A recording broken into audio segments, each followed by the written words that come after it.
Cyberpunk 2077, probably one of the roughest video game launches in recent memory. Well, it would have been if it didn't sell 8 million copies in pre-orders alone, but looking past that and at the game now, I liked it. It's a fun enough experience and I was engaged in the story for the most part. I think they killed Jackie off way too soon and should have had to spend more time with him so we can feel more impacted by his death, but that's for another time. This video is about the ending of Cyberpunk. If you don't know, Cyberpunk has a number of different endings, including a secret ending. But I'm not going to talk about every ending, just one, the worst ending. Well, there are actually two worst endings in Cyberpunk, and if you just search Cyberpunk worst ending, you'll get people talking about either one. These two endings are the devil ending and the suicide ending. I'm going to talk about my favorite ending in the game, which is the suicide ending. You get this ending when you're on the roof talking with Johnny. You get several options depending on what you did and who you befriended throughout the game. At this point in the game, Johnny and V have bonded and have a mutual respect for each other. Even if you tell Johnny that you're willing to risk it with Arasaka, he begrudgingly accepts.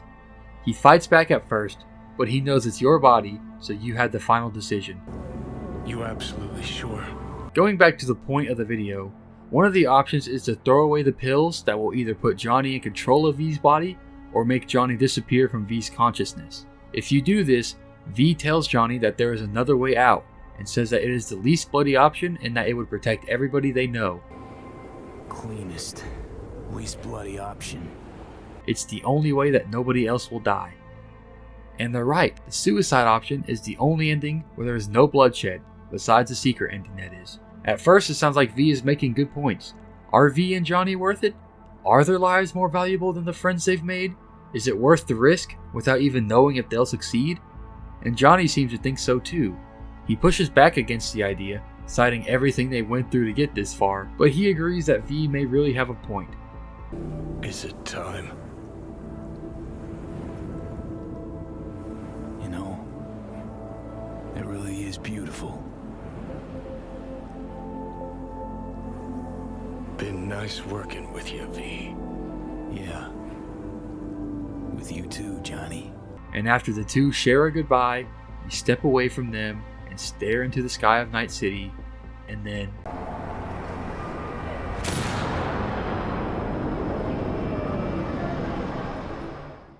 But that's not the end. I wouldn't be making this video if it was. During the credits, the friends that V made throughout the game will call, knowing that V won't be there to pick it up. This is where the ending truly shines. The reactions that all of V's friends give are heartbreaking. Victor is the one to start it off. It's clear here that Victor is trying to move on. He only calls because Misty says it'll help. He tries to talk to V like it's any other day, but he can't. So he wonders if there was anything he could have done. So V, how's the real afterlife looking? It as nice as they say. 'Cause down here, it's still shit. Hell, might even be worse than before. Just wish I had done more, so things might have come out different. Pretty fucking sad, especially because Victor was a big brother type towards V and would regularly look out for them. So the fact that V just threw it all away makes Victor feel like he didn't do enough. Mama Wells just prays, because that's all she can do now. She prays for V to rest in peace. She already lost her son before, and now her son's best friend had taken their own life. So now all she can do is pray they're both in a better place. May you rest in peace, V. Judy has, by far, the most heartbreaking reaction to V's death. Judy had already been through this. Her best friend had committed suicide due to being tortured, and that weighed heavily on Judy. Just like Victor, she thought that she didn't do enough, even though that's not true. We see that Judy did everything possible for Evelyn, and Evelyn still chose to commit suicide. But through all that, she had her friend V. V was there to help Judy through all the pain, and eventually Judy moved on and accepted that sometimes people do everything they can. She was actually happy for a short time, until V took it away from her. With one action, V took away all of her happiness and made her relive the worst time of her life.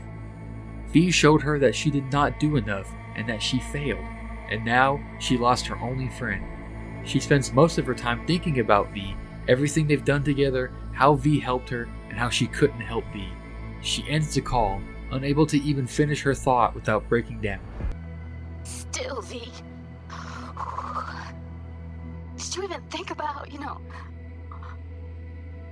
what happens when...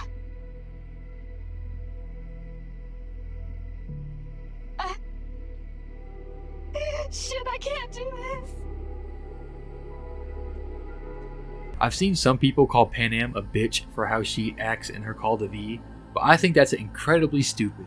Yeah, she's angry, with good reason. Her friend that she spent so much time with just decides to leave the world. Her friend that helped her with so much and that she's helped with so much just leaves. She's angry, but she's not just angry at V, she's angry at herself. She's mad that she let herself get so close to someone who would just throw their life away without thinking of how it would affect other people. She feels like she was made a fool of for getting close to V. She's mad V acted like they wanted to live, but then showed that they didn't. But she's not just mad. You can tell that she's using her anger to keep herself from ending up like Judy. You can hear the pain in her voice, but she knows that if she lets the pain overcome her, she might not come back. If there is a hell, I hope you're in it. Rotting, burning, all of it. Pop. Carrie's reaction is similar to Panam's, but he gets right to the point. He says that V proves they don't care about their friends. If V truly cared about their friends, they would let them try to help. They want to help, even if it means they're putting their lives on the line, because that's what friends are for. Friends are there for each other, but V proves that they aren't a friend by leaving. When he says, "What a fucking waste," he isn't talking about V. He's talking about all the time he spent getting close with him. He's talking about how his feelings towards V were wasted, because V showed him that they didn't care how their action would affect him. The only thing you proved is that you don't give a fuck about your friends. Am I right? What a fucking waste. River is not surprised. He says that all the good people in Night City go out that way, and shares a story of how his first partner on the force died by suicide. He's used to all of the depressing aspects of living in Night City, but even he starts to choke up in his message to V. The city doesn't change, it keeps going. It will continue to breed bad people, and it will continue to break down good people. The only thing that has changed is that there's one less person living there. Anyway, hope you're in a better place, V. Misty probably understands the most. She doesn't agree with the decision, and she tells V that it doesn't just affect them. While it may seem like a good choice in the moment, that's all it is, a moment. She's optimistic in that one day, her, Jackie, and V will all see each other again. Maybe we'll see each other again, V. You, me, Jackie. Until then, take care. This ending is my favorite for numerous reasons. I love dark endings. Ending things off on a low note such as this can be used to show that the protagonist does not always win. There are times where we really want the protagonist to win, or for them to get a happy ending, but we know that they have no chance. This is a great example of that. Is it really worth risking the lives of V's friends just to attempt to save V, which might not even be successful? And even if it is, we the players know that they'll only live on for 6 more months anyways. To V, this was a sacrifice, but the only 2 people who knew that are now dead. To everybody else, it seemed as if V had given up and abandoned them. It is truly a depressing thought. But as I said earlier, what makes this ending my absolute favorite is the reactions of V's friends. They are all very emotional and realistic responses to a good friend committing suicide. Judy's message fucking makes me tear up because it is just so saddening to see her like that, especially after everything else she has been through. Panam using her anger to hide her pain is a realistic reaction that not many people who haven't went through that pain would think about. Carrie feeling like he wasted his time for nothing is conflicting. Did he waste his time? Would he have gotten close to V if he knew how things would have ended up? Would he have felt the same way? Victor wondering if there's anything more he could do is depressing, and that we know that there wasn't anything he could have done. The event only strengthens River's idea that all good people go out like that. Jackie's mom felt powerless, so all she could do was pray. And through all of this, the city stays the same. Everybody else goes on to live normally. but the people affected by V's decision will have to live with this for the rest of their lives. Thanks for watching this. I don't really have much more to add about the ending, so I want to say that due to the performance of my last video, I'm definitely going to start uploading more consistently. In the grand YouTube game or whatever, it's not a lot, but it's still quite a big increase over my previous videos.